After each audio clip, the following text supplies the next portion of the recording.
started. Hey, y'all in the back, we're trying to get started here.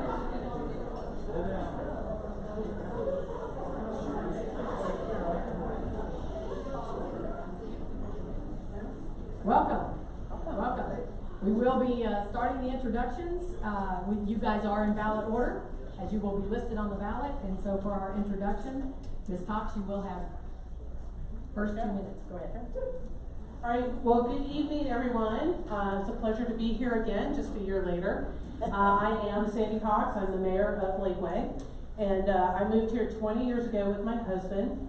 The time has gone by so fast. I came here for an opportunity to turn around an engineering team at Mayoral. And over the course of my 21-year career in technology, I've had the privilege of working in global teams, working in product and customer service type arenas. And so I think those have prepared me in a lot of ways to serve the city.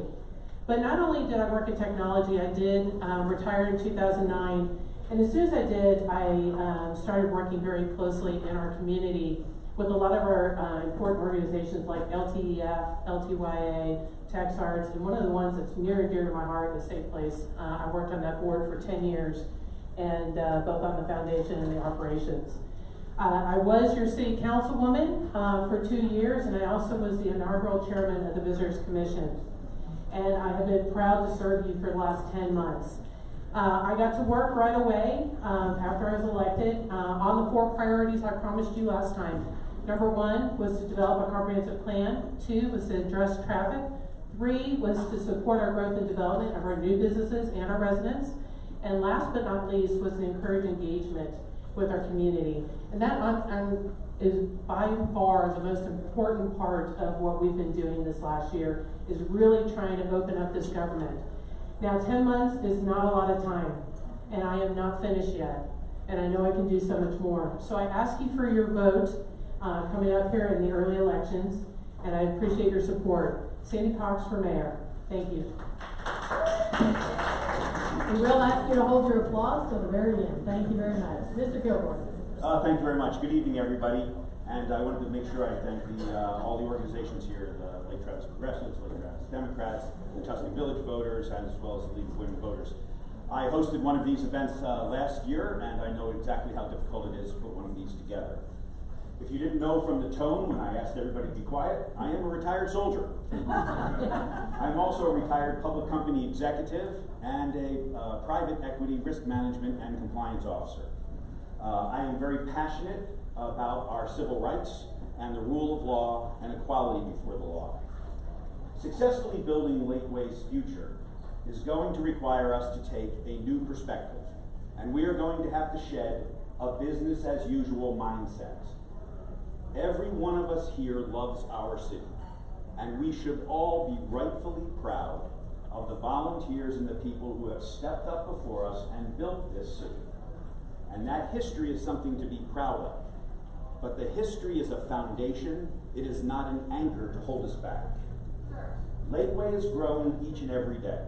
There's no going back to the quiet days of a retirement community.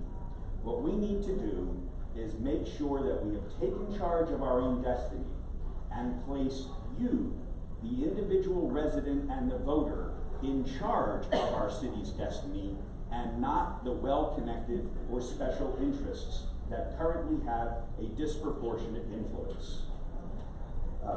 The essence of leadership is selfless service, and I hope to restore your faith in our city government. Thank you, and I'm really glad you're here tonight. Thank you. Mr. Kilgore, thank you very much. We like it. It's a general. We're going to start with the general question, and Mr. Kilgore, we'll start with you on this one. And it's a 2-part question. What has Lakeway gotten right in recent years? What must it get right in the next 10 years?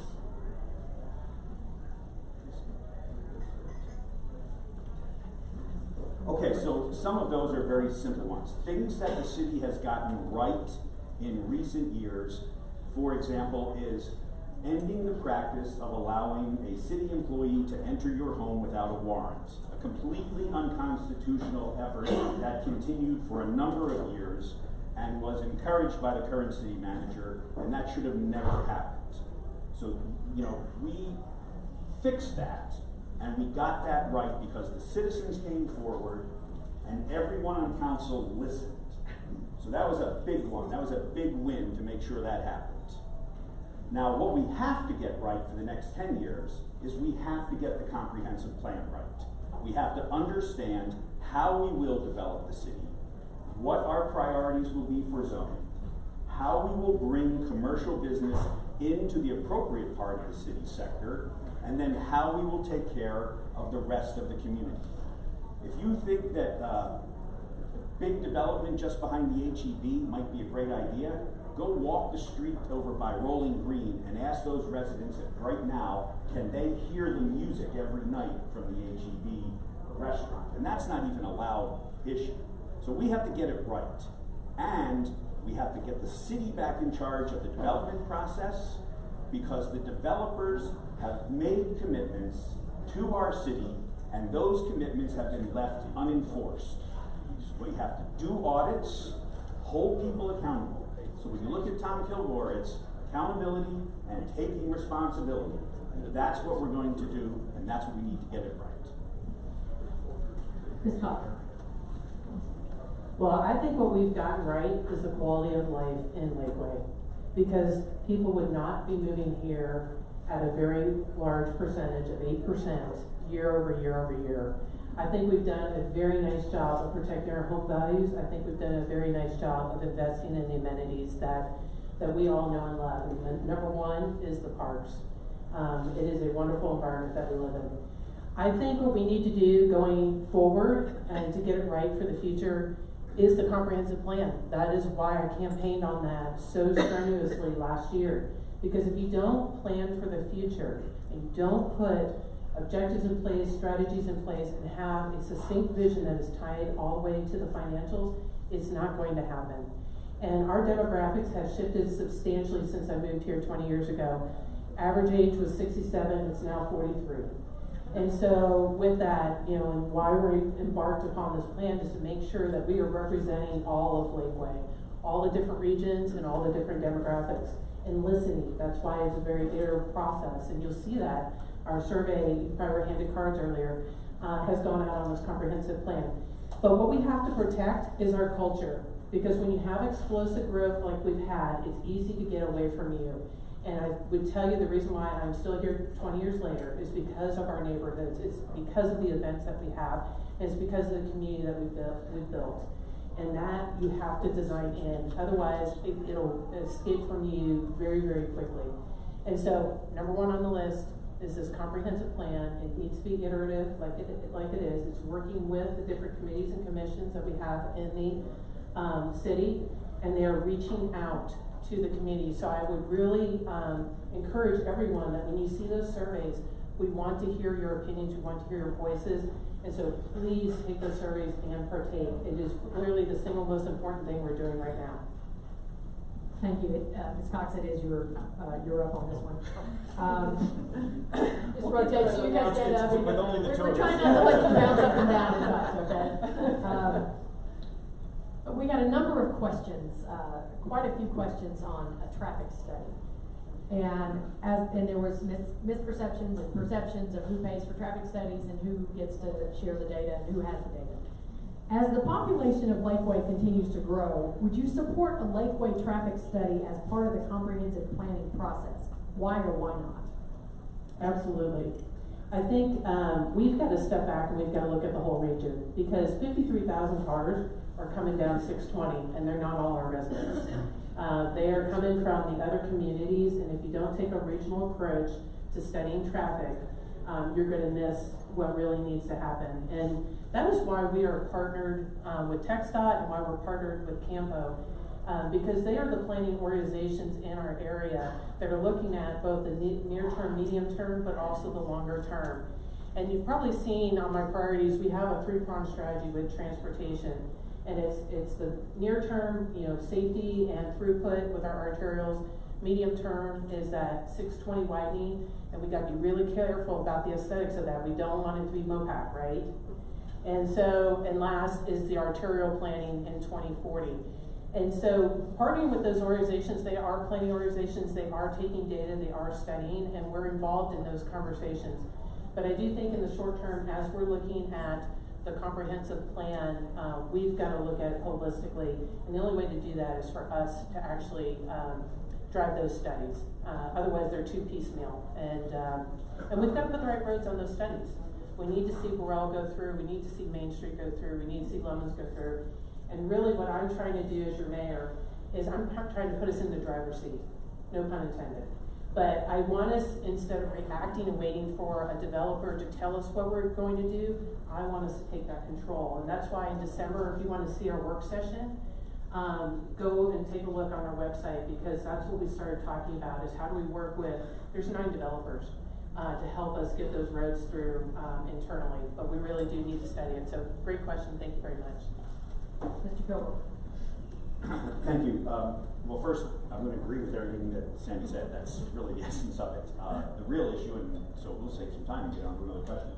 The real issue here is, how do you integrate the studies of our current plan developments with the community right now?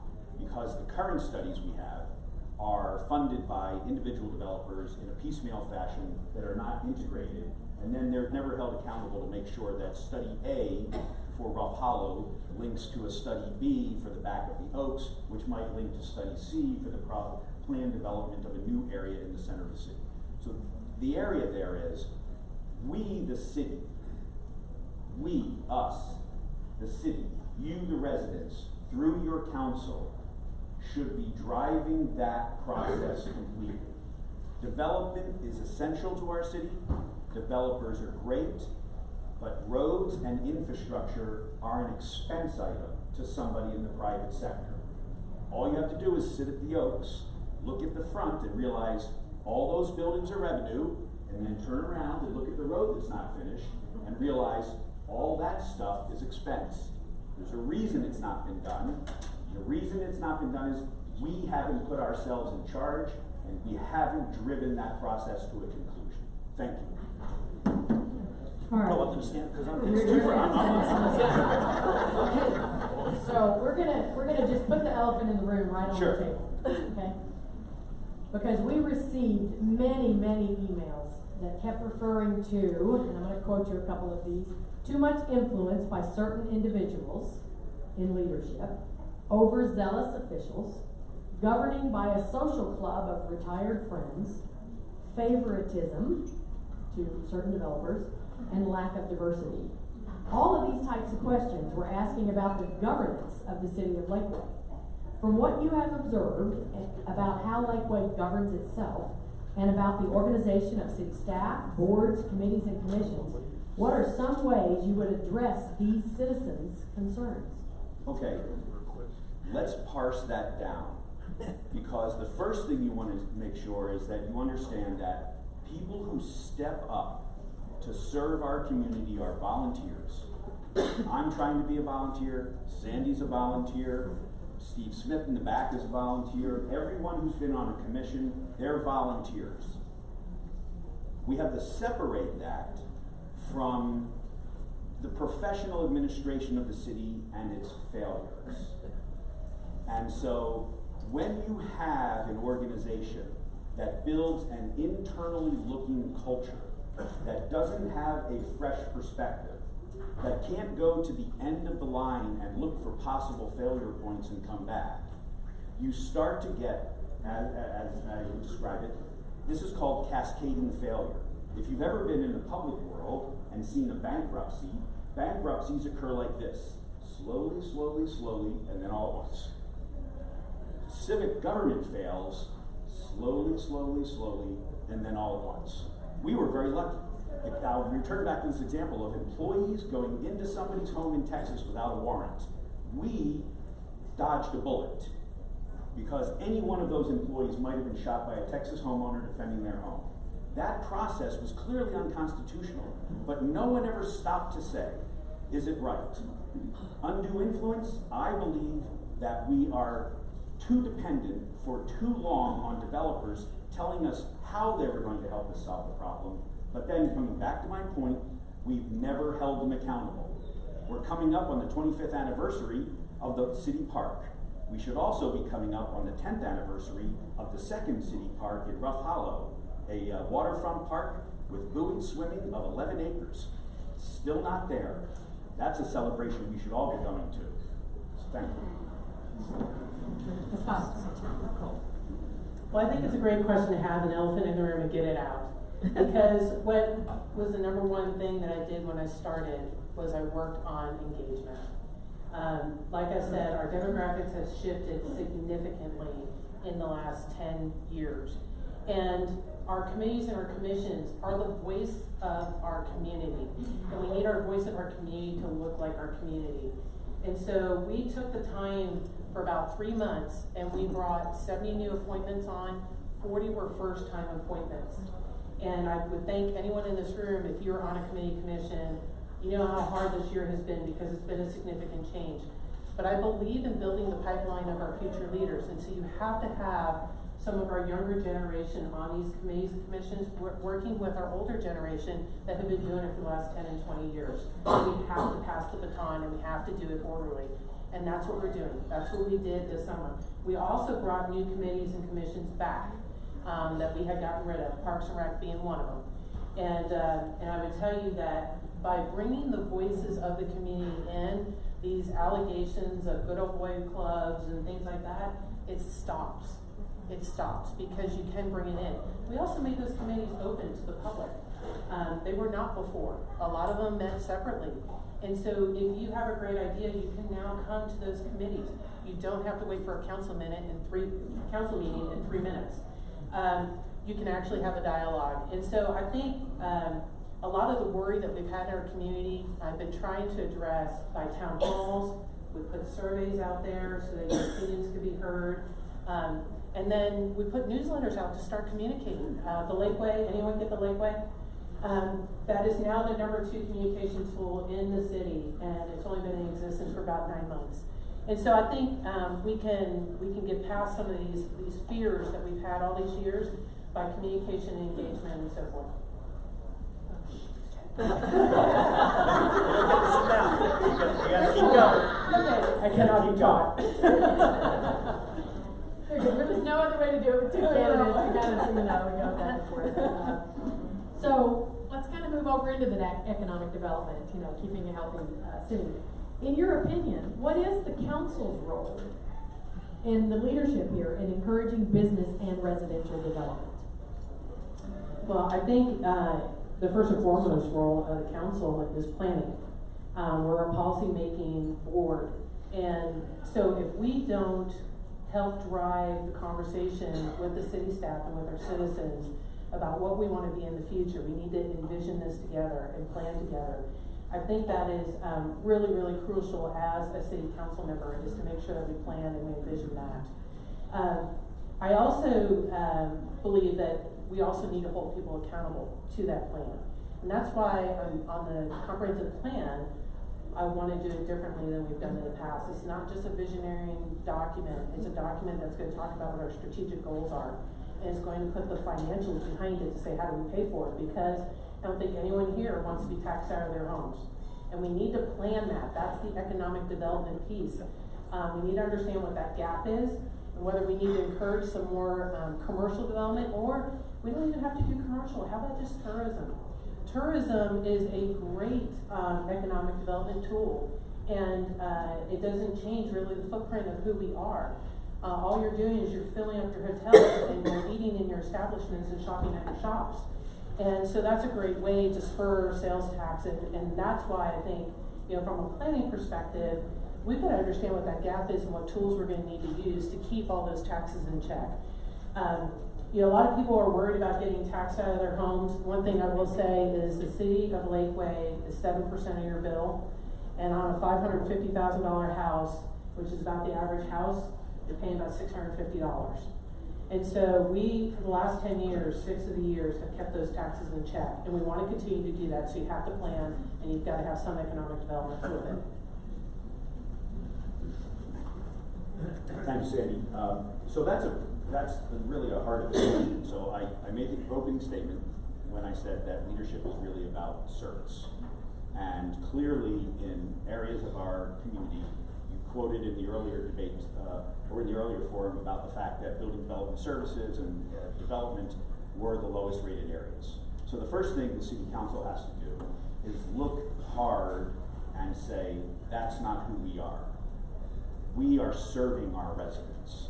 And when you have an area that is that low rated, you have to consider the possibility that there is toxic leadership, and you must be willing to consider a full house clean. When you do the economic development and the taxing, the city council can look at people and say, how do we protect our seniors and keep them? So one of the first points I've raised is seniors here in Lakeway have one of the lowest homestead exemptions against city taxes. City taxes may only be 7%, but they should still get tax relief to allow them to stay in their homes as long as possible and to encourage older residents to continue to relocate here to be closer to their children and grandchildren.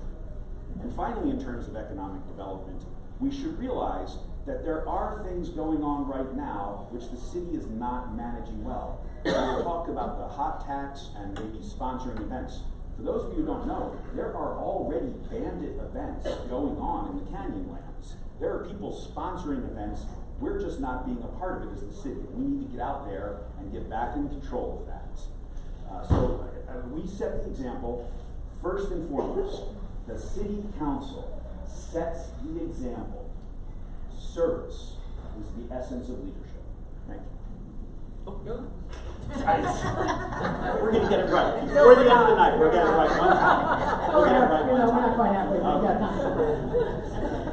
So, there was, so let's talk a little bit about again, the emails coming through the inbox. There were lots of these emails. There were those that were for the supporters of parks and open spaces and dark sky ordinances, and then there were those that, you know, were in support of commercial developments. So those two, the supporters of open space preservation and the community, the commercial developers, you know, they do often have opposing views in land uses. But if you're elected mayor, you're leading this city, how will you work to see that both sides are adequately engaged in the future land use discussions? Well, okay, so the first part there is adequately engaged, which means is everyone participating in the comprehensive plan process to determine what balance we want. There is no inherent fight between people who advocate for green space and people who advocate for better commercial and economic development. They are not mutually exclusive properties. You can have both. Again, I'm going to go back to the fact that we have not always been in control of our own development. So if you're a resident of Rough Hollow, or even a resident of Old Lakeway, or a resident of a part of Lakeway on the other side of the city, no matter where you live, we have a city park. You're also supposed to have 2 additional city parks in the Rough Hollow area. Again, one's a waterfront park, and one is a 10-acre sports park. Neither of those parks has yet to be planned or developed. That is a plenty, I mean, that's 21 acres of green space that our city could have right now. If you do that, then we can start talking about what developers might add along the 620 commercial corridor or out towards 720, or even in the MCJ where we can add things that will help us. But we have to get control of our own destiny, and we have to lead that process, and we have to integrate it with the comprehensive plan. We, the residents, are the destiny. Your voice, reflected through the council, setting an agenda and putting a plan in place, can deliver immediate results, and we can balance that. This is not a fight. This is a matter of prudent management. Okay, this is going to shock you. We're agreeing twice in the evening here. So, and the part that I agree with is, I don't believe it's mutually exclusive in the conversation. I think it's about planning. Where are the right places for our commercial corridor? Where are the right places for parks? And that again, I'm going to sound like a broken record about this comprehensive plan, but that is why it was number 1. That is where you have a master parks plan. So what do you wanna do with your trail connectivity? Where do you want your next parks? How do we wanna acquire them? Where do we need the commercial, in the city? How do we make sure we maintain those traffic flows? And so I think, again, when you go back to the comprehensive plan, it is engaged with the city. And is us listening to the voices on what we really want. And we've already heard very strongly that green space is very important to us. And so we have an opportunity. We have not built everything out. Not all the land is gone. And I think we have to take a serious consideration about where do we need those extra parks? How do we make sure that we have the park spaced around our area?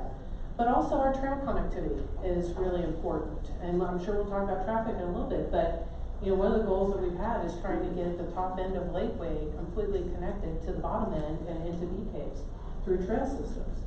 And we're actively working on that. Again, that is much more on the park side of things. But on the commercial, again, we've got to define what we need for the future to keep our taxes at a level that we can all stay in our homes. But it is all about planning. It's not mutually exclusive. I do want us to keep the dark sky. We have a very low lumen that I think will get challenged over time. But I do like being able to see the stars from my backyard. And I think that's something that a lot of us have loved. Not a lot of street lamps everywhere, and that's why we cannot have a MOPAC going through 620, is we've got to balance all those out. Thank you. All right, so we'll keep on, let's keep on with that, you know, kind of what we've talked about here. You guys talked a little bit about economic, we talked a little bit about business, and we are going to come back to traffic, and that's what I wanted to ask you about now. We had some fun with these questions with your council that you may have the opportunity to work with. I would like to ask you that same question. Let's talk about moving people through Lakeway, okay, without mentioning the word car, a four-wheeled car. What alternate modes of transportation might you support in the future? Well, great. Well, I've already tipped my hand. I really do think we've got to get the trail system connected closer to the highway and all the way through, because we've got to get the bikes off of 620. It's extremely dangerous with the number of curb cuts that we have. We've got to give them an alternate route, and it's got to be a wide enough path to do that. And that's one of the things that we're working with TxDOT right now in the 620 widening project, is to figure out how we use these shared use paths. I also would love to see where we are much more golf cart accessible, because we are a golf community. And it would be nice to be able to get through some of our parks and get to a centralized area where maybe we're hosting some of those events like fireworks and things like that, that it would all be by golf cart. And of course, you know, always the walking there. But I also do think we, for our businesses, we all know we have a serious workforce issue out here. And number one issue is transportation. And I think we need to find some more of the chariot type organizations. Unfortunately, Ford has devolved that program. But where we can get point-to-point solutions, where we can get people into this community when they need to get into this community more affordable. We've looked at doing major bus routes. They're extremely expensive, and the ridership models have shown that they'd be very low. So I think there's a multimodal way to do that. I also think you know, you've always got to get the arterials through. We can widen things up, but you've got to have other paths to get other places. And I think the more that we can connect our arterials, the easier it'll be to get around the city, and we'll be able to use multi-modes of transportation. Thank you. Mr. Cohen. Thank you very much. So, when you look at this problem, and I look at this audience, we should candidly admit that there have to be multiple solutions.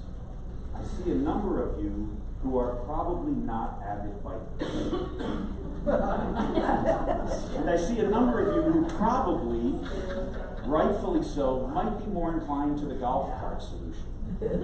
So we probably can't set one of those paths or the other as the be and end all. It has to be an integrated approach. And you know, I apologize. You know, at 60 years old, I'm probably not going to take up biking to go to the HEB. So it's one of those things. That doesn't mean I don't want to build the bike paths. And that's really what we have to do. We have to get all of the trails connected. We do have to take the vehicles off 620 to the extent possible by building out the internal infrastructure. And we have to do it quickly and efficiently. For some of you, I think the real issue, and maybe you're not aware of this, there are active van services in Lakeway. If you haven't noticed it, I mean, I know there are at least 3 active van services in Lakeway right now, transporting low-income workers between apartments and jobs inside the city. Now, they may be operating as bandits, but there is a network out there, and perhaps we ought to study that as the first larger solution for intercity movement. So, again, Sandy and I are going to agree on a lot of these things. I just think that we have to address where we're going to be first in the priority, and then maybe what the next step is in potentially taking advantage of existing services that are low cost, like van pooling, and get that up and running for the city. Thank you. All right. So let's move. We had some interesting ideas from the candidates before you guys. The hotel tax revenue is up to an accumulative total of $5 million. And you have some monies to spend. So what do you see as a good use for those tax revenues? Well, of course, you know, the essence is how do you put people, tourism, into Lakeway, and then specifically can you get them into the hotels or into our businesses? So I've already made this point, I just made the point.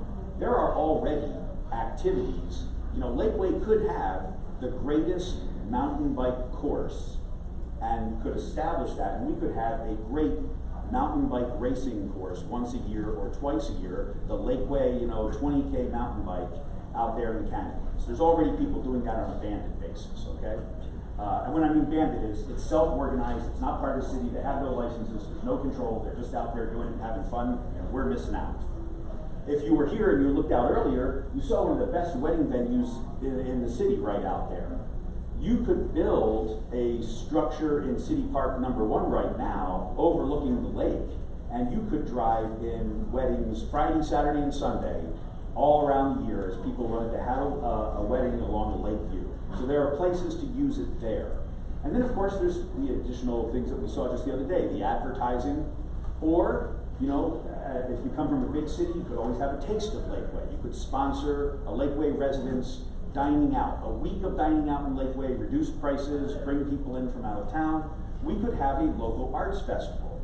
You could pick a location, Lakeway Activity Center. You could sponsor a local arts festival. There are ways to use the tax and drive people here or entice people here. And I think we've been sitting around a long time looking for a large solution. And I'm the kind of guy that says, shoot the close target first. Go for a couple of those little easy shots that we can get done, put them in place, and then see if that is what lets us continue to build. Thank you. Thank you, Ms. Scott. Well, so I was fortunate enough to be the inaugural chairman of the hot tax management. It's called the Visitors Commission. And one of the things that we really wanted to do is put a strategy in place, and unfortunately it's not happened at this point. And so I think you have to look at, again, in the context of a comprehensive plan, what is the vision for this community? Are we a resort-style community? Who do we want to attract here? I don't want to see tour buses going up and down Lakeway. That's not who we are. But I also think we've enjoyed some really fabulous events over the years that aren't happening anymore because there isn't sponsorship. Anyone ever go to the Triton Classic or the Kickoff Classic, that the golf tournament that we used to have here? It was a great event because we're a golf community. Let's bring in the Masters. I think there are big ideas like that that we can enjoy as residents, but would also drive people into our community, spending money in our hotels, spending money in retail, and spending money in our restaurants. And so we need to look at that and balance it. I do agree with Tom. It's sometimes you just have to start. You just have to start. You need to do some things as you and test them out because you don't always know what's going to work. But I do want to see us balance the quality of life type things. I'd love to see some arts festivals. I'd like to see our fireworks come back here. I miss those terribly. And these are some of our culture. I was talking about earlier is our culture. And I really think the hot tax can help us as a design strategic plan to maintain our culture. I love Goblin Glow. Unfortunately, we can't do Goblin Glow because our park is way too small now and the traffic that drives it. So we gotta find a new location for that. And so we need to think about where is that gathering spot that we all said in that first survey that we did back in October, over 2,400 people took that. Where's that gathering spot for Lakeway now? Because we've gotten bigger, and thank you very much, I'm done. Well, we had a question come in from a member of this audience, and most cities have aging infrastructure problems. We've talked about shiny roads, we've talked about building new developments, and we've touched on the big 620. But there are residential roads in Lakeway that suffer from unpaved roads or paved poorly, worn out roads that flood, children that can't ride bikes, and emergency vehicles that cannot and will not drive down them. How would you begin to address this issue in Lakeway? So the broken record again. Part of the comprehensive plan is an infrastructure plan. And it's not just about the roads, it's about the sidewalks. It's about, do we want natural gas going down 620 when we rip that road up? There's nothing that makes me madder than to have a road redone and then 3 months later someone rips it up to put in cabling or something. But I think we have to look at our telecommunications. What are we going to do with 5G and 6G? What are we going to do with our power poles throughout older sections of Lakeway, but also in our major corridor? Do we want to see them? We have a couple things that are going on now in the city that if we don't make the active decision now, it'll get made for us. And so I think it's important for us to ask the question, do we want to bury those power lines? Do we want to pay for it? And get the yes or no, and then move forward. Because if we don't ask those questions now, it's not going to happen ever in the future. And so from a road standpoint, we did a survey of all the roads inside the city of Lakeway. And we have an itemized list of how each of those roads are serving our community, whether they're at a fail, when they're projected to fail, and so we actually have a prioritized list.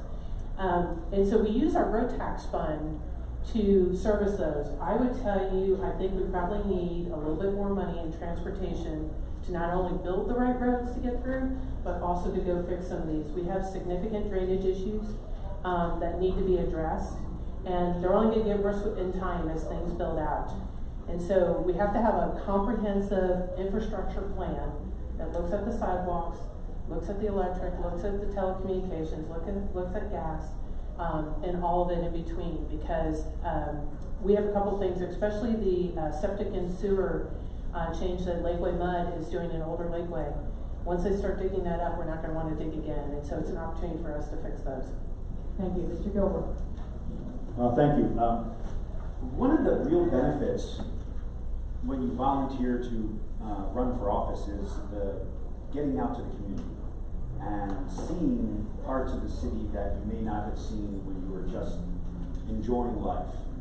And this is one of the things that I came across when I talked with the builders and the crew. So I've talked with the Mud crew as they've been tearing up Old Lakeway and putting in the new line. And I've learned about how they've done their process. And I've been out where the construction sites are now, and I've talked to some of the road crews. And this great blue-collar work, these guys do incredible work. And I was absolutely stunned to learn that Lakeway does not supervise most of our big road construction. What we do is we arrive at the end for an inspection process. So we're not staffed to handle some of this inventory backlog. And as much as I want to be a small government, get out of your way, do the least possible at the highest return, this is actually the one department that I think we are underserving our community on. We have portions of roads which have not been paved or on a sufficient paving cycle. I'm an energy guy. There's actually, I don't know if you know this, there's actually an asphalt cycle. When you pave, when you don't pave, the asphalt cycle is different here in the state of Texas than it might be in the Commonwealth of Massachusetts. But there is actually a cycle in a way that does this. We simply lack the engineering, the supervision, and the process. So I think that we inventory all the roads as it's been done, and then it's not just an inventory, but it's a reprioritization and saying we're going to make these roads and get the adequate staff and people to make sure those roads are done and done properly. It's probably the one area where I think the city is underserved and understaffed right now. Thank you. All right, let's just continue on this vein. Yes. Okay, so we're gonna go back. Yeah, it's still funny, right? You guys are, that's what we get. Try it. We won't mention Jack in the Box. Not at all. So in the 2018 Fall Citizen Survey, 2 of the city departments received a score of less than 3 points. Again, 5 the highest, 1 the lowest. Code enforcement received a 2.97, and building and development was the lowest at 2.77. So do some of the permitting processes and other business practices in the building and development offices need improvement? Why or why not? Yes, they need improvement. I said earlier, we have a department that, if you just look at the numbers and the people you would suspect suffers from toxic leadership and needs to be fully reviewed. At the current time, we have lost a significant number of our inspectors. As Sandy is well aware, and as those of you who look at the employment sheets, we are looking for inspectors all the time. We currently have, I believe, 1 working building inspector who is a trainee who is operating under another inspector's license. That inspector has since resigned. There's a good chance we may fall out of compliance if we don't hire somebody immediately. So that's a big issue. People management, staffing. So that's the first part. The second is, our process is completely broken. What you need a permit for is way too subject to interpretation. That is one of the city ordinances that I would bring up as one of the first for a full review. What do you need a city permit for, and what is the level of inspection that's required? The city should stay out of your life as an individual, but the city should provide you the wrap of government service to make sure that your contractor or technical things are done correctly, and that you, the resident, are not disadvantaged by an unscrupulous business act. That's the balance. The city does not need to tell you that you need a permit to change a toilet. The city does not need to tell you that you need permits for certain inside light fixtures or movements, stuff that a good handyman or a trained blue-collar professional knows what to do. There are bright line tests, and we have convoluted our process, and we need to get it back to a manageable process led by competent and caring managers. Thank you. Scott. So first, aren't you all happy that we put a customer service survey out there? So that we actually know how you all feel about our departments. And by the way, solid waste was number 1 on that list. The police department was a little upset that they were in the number 2 slide. But you know, in regards to these 2 departments, you know, I was very happy to see the feedback come in, because that's how you focus and what you deal with. And I think some of you have seen that we are changing code enforcement to code compliance. And how that feels to you is when that trash can is out after 5, you used to get a red note on it that said notice of violation and you had a fine. Today, with the citizen's permission, we take the trash receptacle to your garage with you, okay? We are trying to get the compliance, we're not trying to be punitive, okay? And so we still want that high quality of life. We're also, we've got a list of ordinances that we're going through, and I agree with Tom. It's about looking at what needs to be permitted. We've already stopped on fencing. If you actually wanted to repair your fence, you actually had to get a permit. We've already stopped that. And so that is not a requirement anymore. There's a long list of these, and Charlotte Hodges, who is our new Building Development Services Manager, she came in the fall. Absolute breath of fresh air, new ideas, great with culture.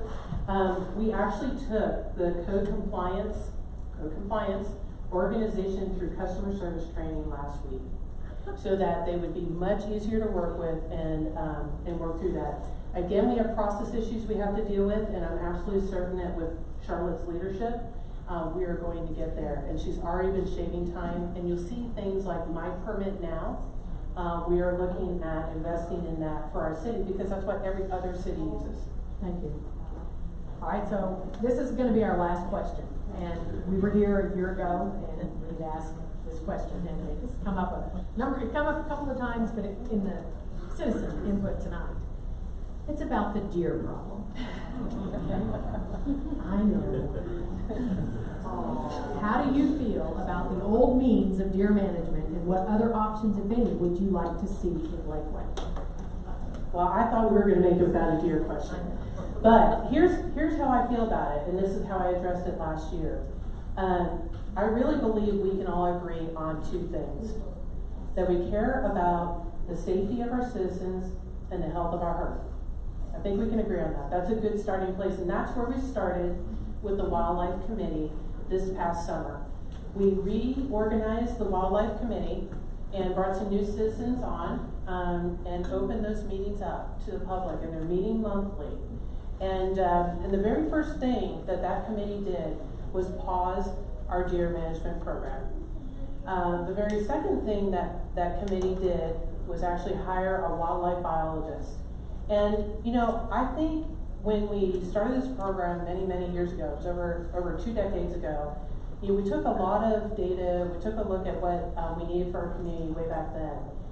But things have changed. We've built out a lot more than we have in the past. And we have a lot less green space than we did. And so we have a lot tighter space to deal with. And we have to find that balance between the safety of the humans and the health of the herd. With the help of the wildlife biologists, they're investigating all different types of ways that we can manage our herd. And the first and foremost is they're trying to understand what we have to do. What is the problem we're trying to solve? Because it's not all over Lakeway, it's in a smaller portion of Lakeway. And so what is that carrying capacity for our community? And so I think we've got to take a look at what is approved by Texas Parks and Wildlife. If there's something that our citizens really want us to move forward with, I think like we've done in the past, we can always lobby for that. But last and most important is once we get to the point with this committee on what they want to do and what they want to recommend, I think we should take it to referendum and hear from our citizens. Thank you, Ms. Scott. Go for it.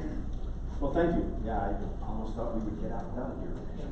So, there are huge differences of opinion.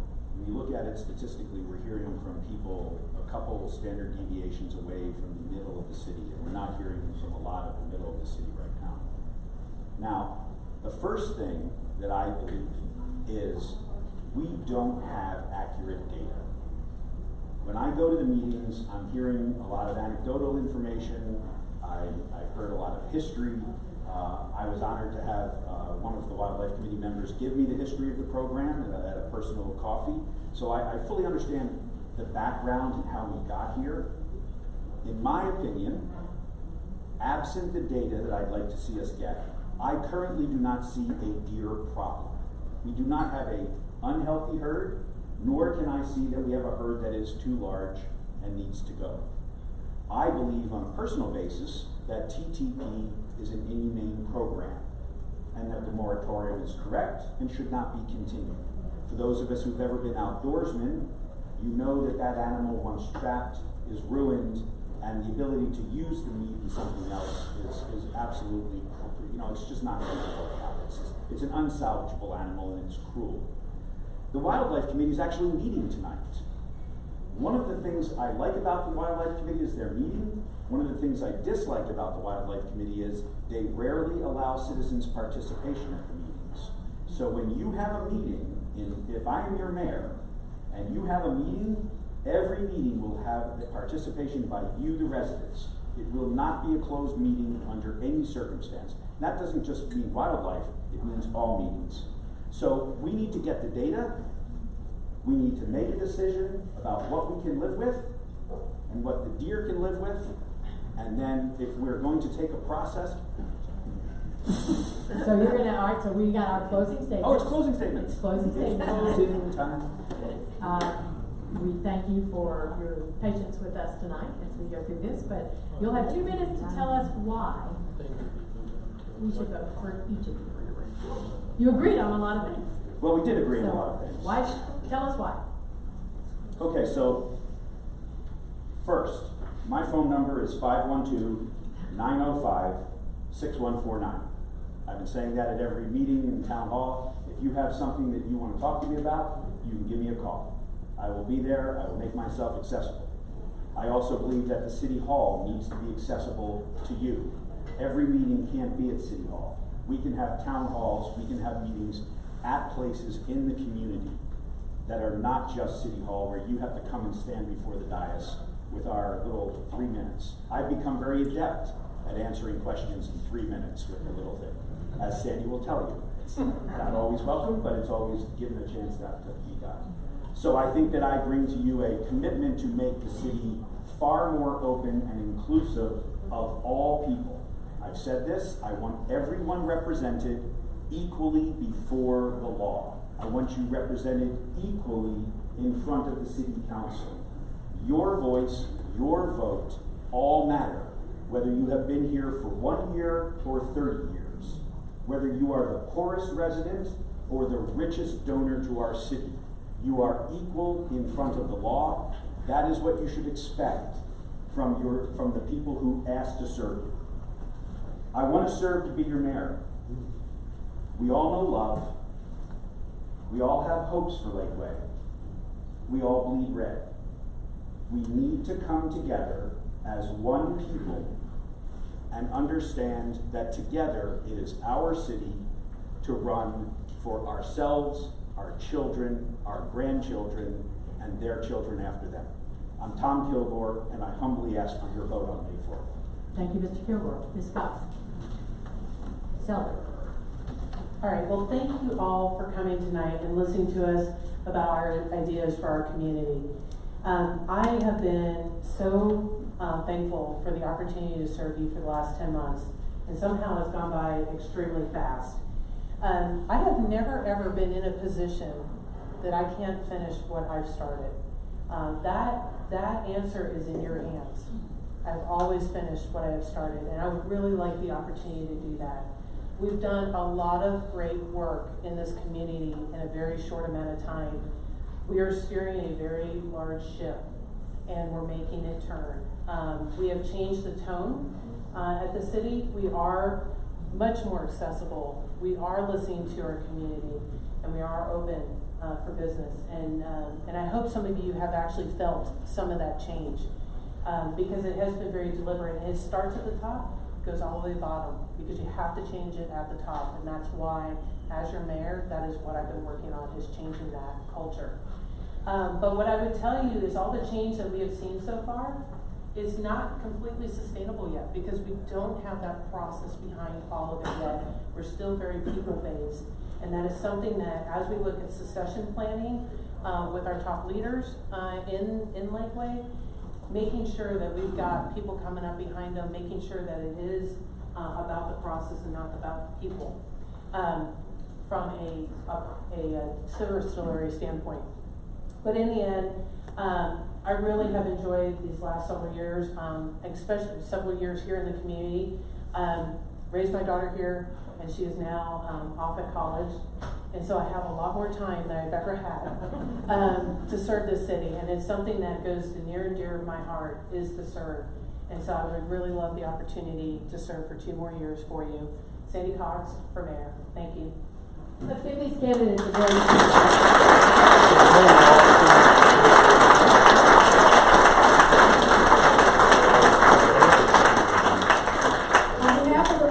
voters and all the sponsoring organizations, we want to thank you for your attendance, but we also want to let you guys know, most of you do probably know, April 22nd through April 30th is early voting, and election day is May the 4th. The voters guide, the League of Women Voters Guide, will only be online. It's going to be at vote411.org, and I don't know if you all promote that site. That's a national site, but it gives you your personal ballot. Especially those of you that live in some of the areas that have multiple jurisdictions. Vote411.org is where you can download your personal ballot to print out. But the voter's guide will not be paper on this election for you all. It'll be online only. Give yourselves a round of applause. You guys sat through 3 hours.